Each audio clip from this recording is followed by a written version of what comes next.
Morning, Kalani! Good morning. Today, gagawa pala ako ng ketchup dahil binigyan kami ng maraming kamatis. Ito na ang aking na-prepared.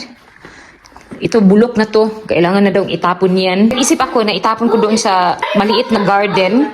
Tanggalin ko ata yung seeds niyan para tutubo siya for next summer. Ang tanong, tutubo kayo yan? Parating na ang taglamig eh. At ito na yung aking na-prepared. Nakapaghiwa na ako ng mahigit 3 kg ata to. Ito pa yung natira. Malalaki ito. Ayan, dahan-dahan ko munang na-slice para ma-occupied lahat ng space. Meron pa ako ditong cherry tomatoes. Isali ko din ito. Brown, yellow. Halo na yan. Tinimbang ko po yan para ma-minimize ko yung measurement ng ibang ingredients sa aking mahiwagang ketchup. Sana all. Pag ito daw gagamitin ninyo, yung mga ilong ninyong flat, tatangos yan. Charis. Ka-prepare na rin yung aking mga jar. Kailangan ko pala itong linisan sa loob.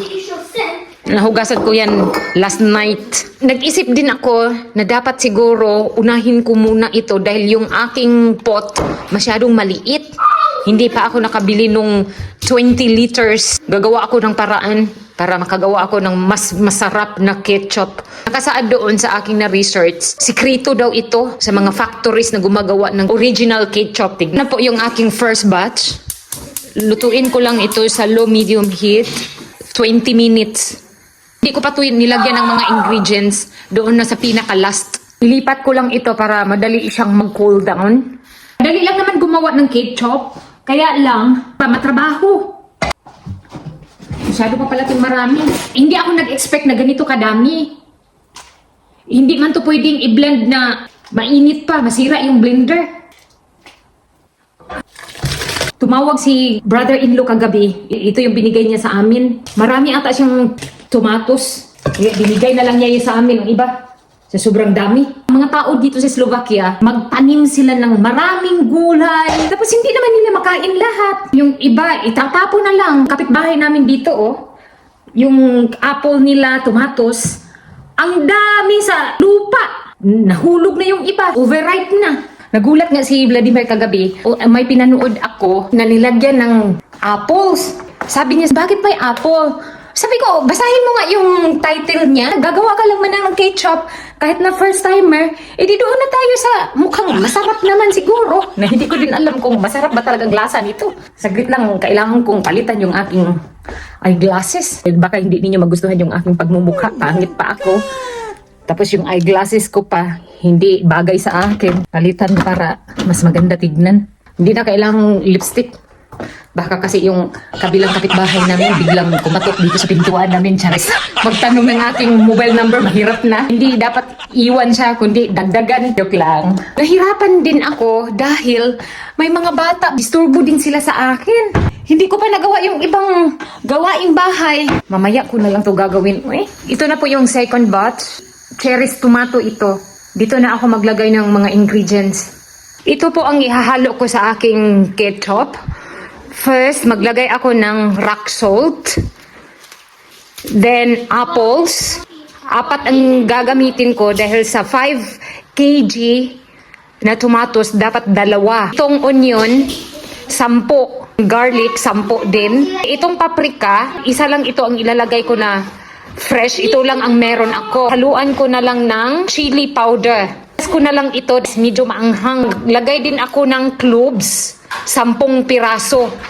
Iga-grind ko ito mamaya. Ito yung gagamitin kong suka, white wine vinegar. Ayon sa aking na-research, mas masarap daw ang lasa niyan kung mahalo na sa ketchup. Ground black peppers, brown sugar, oil. Sinunod ko lang yung instructions na nakita ko doon sa YouTube. Pagsamahin ko lang to lahat. Okay na to. Hinalo ko na dito yung apple, peppers, at saka cloves. Pakuluan ko lang yan. Igisa ko lang yung itong garlic. Sa 5 kg na tomatoes, dapat 1 cup oil. Since ayaw ko na maraming oil, 2 sandok lang ang ilalagay ko. At saka itong onion.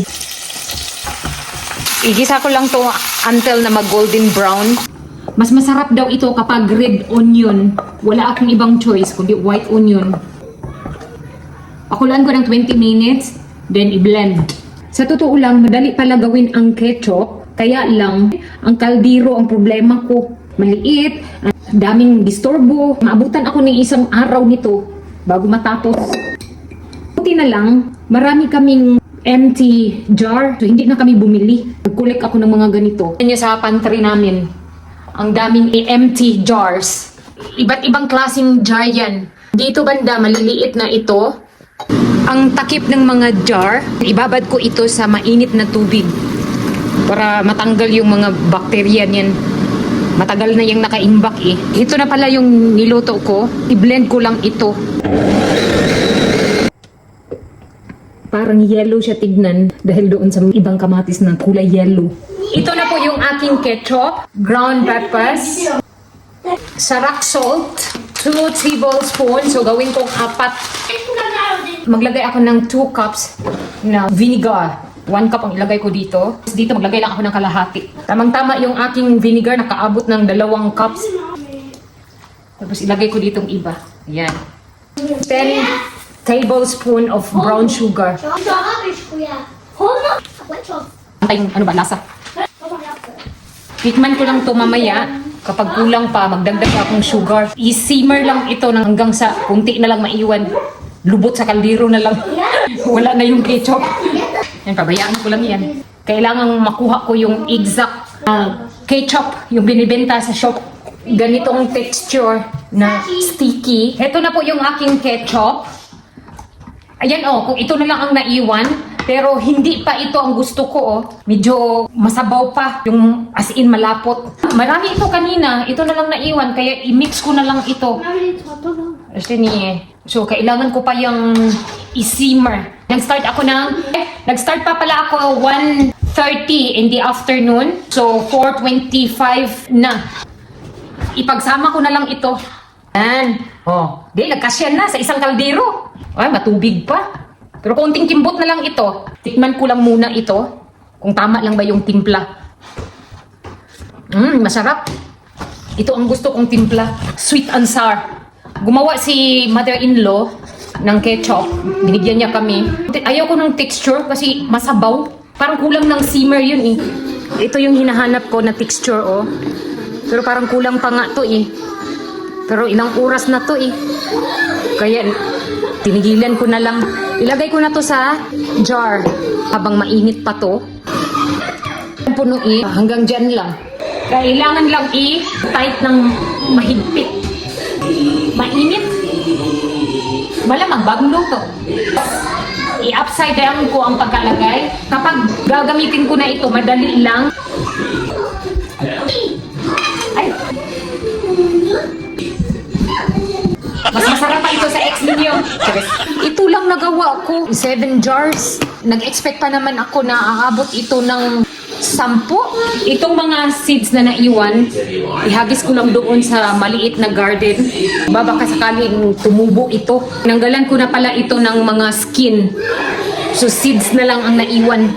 Dito ko lang to ihagis sa maliit na garden na meron ako dito sa likuran. May mga kamatis naman ako dito. Kaya lang, wala pa masyadong hinog.